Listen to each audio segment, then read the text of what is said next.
Light back there? Incredible. Wow. Still see it? Yep, it's in the camera. Look how fast it's going, man. Look how fast.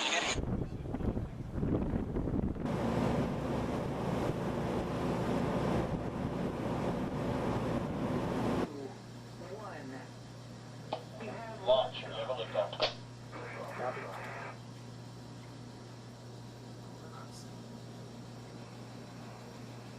Off we go.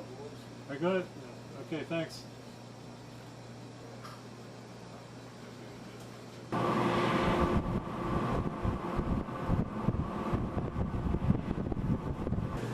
There it is, straight out. Just coming out. There it is.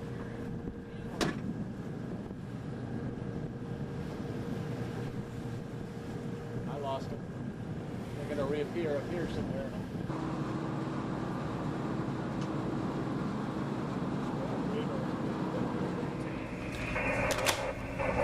Three, 2, 1. We have liftoff. There it is, right there. There they are, right above us. See them? Right next to each other, right here. Right there. Yeah. Straight up.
يا معشر الجن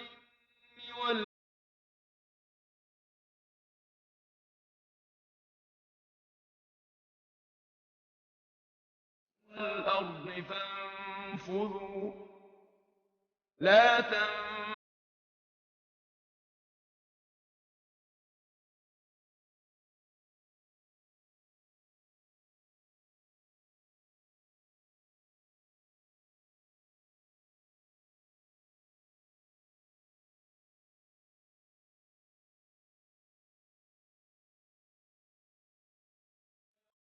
صدق الله العظيم. وماذا عن الذين يدعون إنهم خرجوا من الأرض مثل ناسا والصين وغيرها؟ هل هم فعلا استطاعوا أن يخرجوا من الأرض؟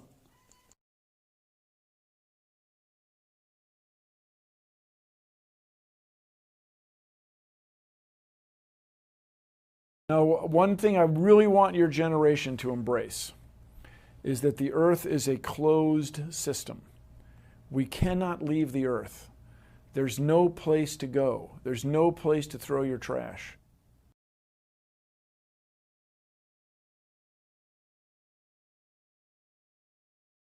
Two special guests from International Space Station, Terry Wirtz, the current ISS commander, and Samantha Cristoforetti, the first Italian female astronaut in space.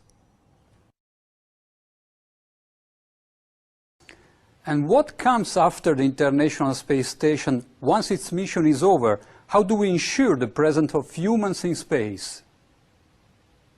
Well, that's a great question. The plan that NASA has is to build a rocket called SLS, which is a heavy lift rocket. It's something that is much bigger than what we have today, and it will be able to launch the Orion capsule with humans on board, as well as landers or other components to destinations beyond Earth orbit. Right now, we only can fly in Earth orbit. That's the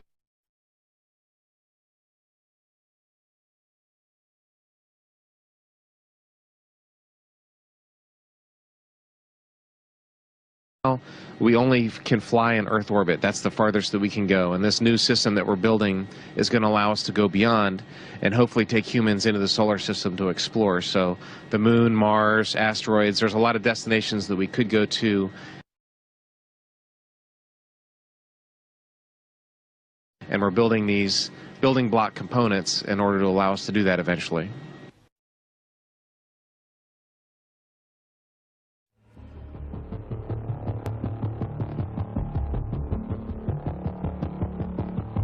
Orion is getting ready to launch.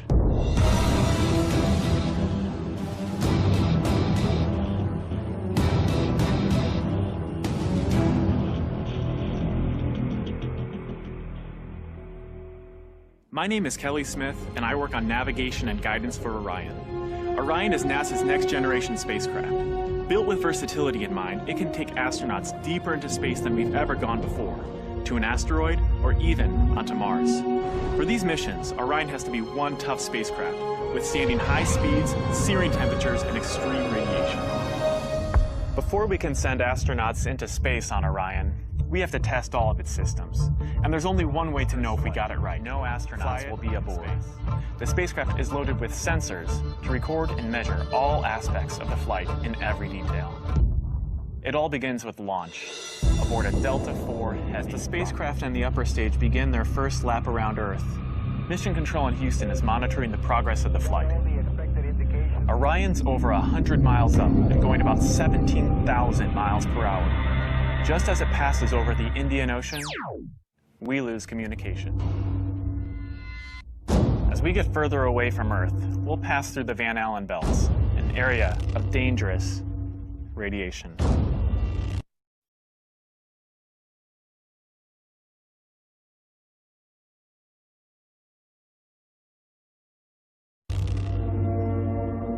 Radiation like this could harm the guidance systems, onboard computers, or other electronics on Orion. Naturally, we have to pass through this danger zone twice, once up and once back.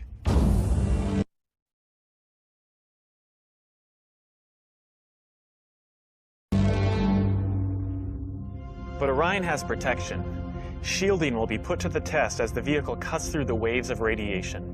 Sensors aboard will record radiation levels for scientists to study. We must solve these challenges before we send people through this region of space.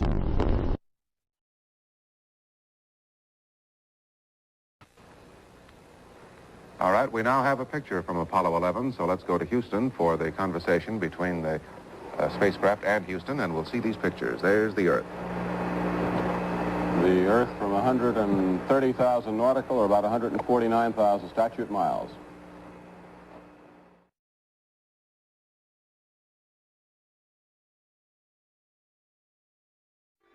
Though the federal government would have you believe that this is a view of Earth from a distance out of the spacecraft's window as it nears the moon, it is not. What they have ingeniously done is placed the camera at the back of the spacecraft and centered the lens on a circular window in the foreground, outside of which it is completely filled with the Earth in low orbit. The circumference of the window then appears to be the diameter of the Earth at a distance, with the darkened walls of the spacecraft appearing to be the blackness of space around it. That is why they wanted the interior dark and blocked out the sun from entering through the other windows. Here you can see the extruded window, probably 2 inches thick at the bottom.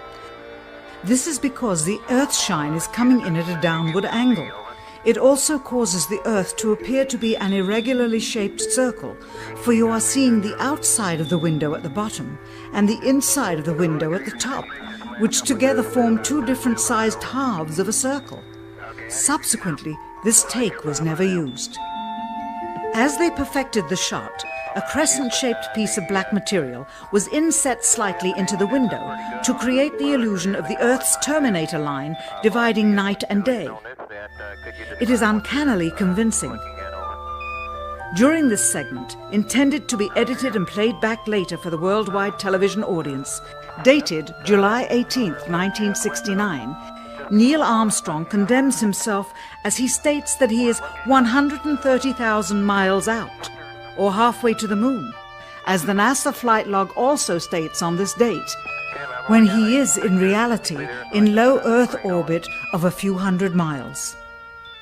Roger, Houston, Apollo 11. Calling in from about 130,000 miles out. Here, during another segment, also intended to air after review, Neil Armstrong falsely explains to the viewers how the shot is attained by putting the camera's lens to the window's glass, as it would have to be if they were the claimed distance away from the Earth. We only have one window that has a view of the Earth, and it's filled up with the TV camera. If the window was completely filled up with a TV camera, as he stated, then an astronaut's arm would not be able to get between the camera and the window, as it obviously does here in this outtake. South America becomes invisible just off beyond the Terminator or inside the shadow.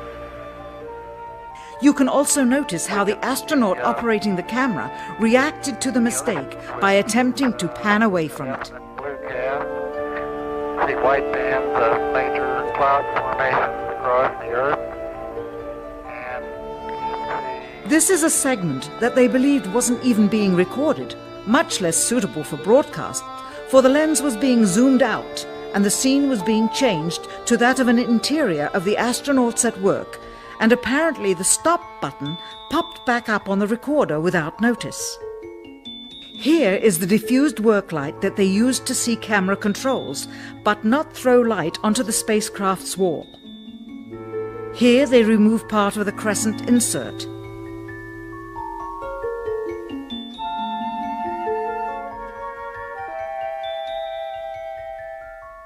Finally, the iris is opened up and you can see the real location of the camera and the very bright and near Earth out the window. Here is the slate for the 19th of July, and the same shot of trickery on the 19th of July, and then the 20th, and the same misleading shot on the 20th. Later that evening, they were said to be walking on the moon. How can this be when they were in Earth orbit only 9 hours earlier, and the moon is some 3 days' journey away? Furthermore, if they genuinely went to the moon, why would they be faking any part of it? Why this trickery with the window? By faking being halfway to the moon, it becomes apparent that they did so because they could not even go halfway.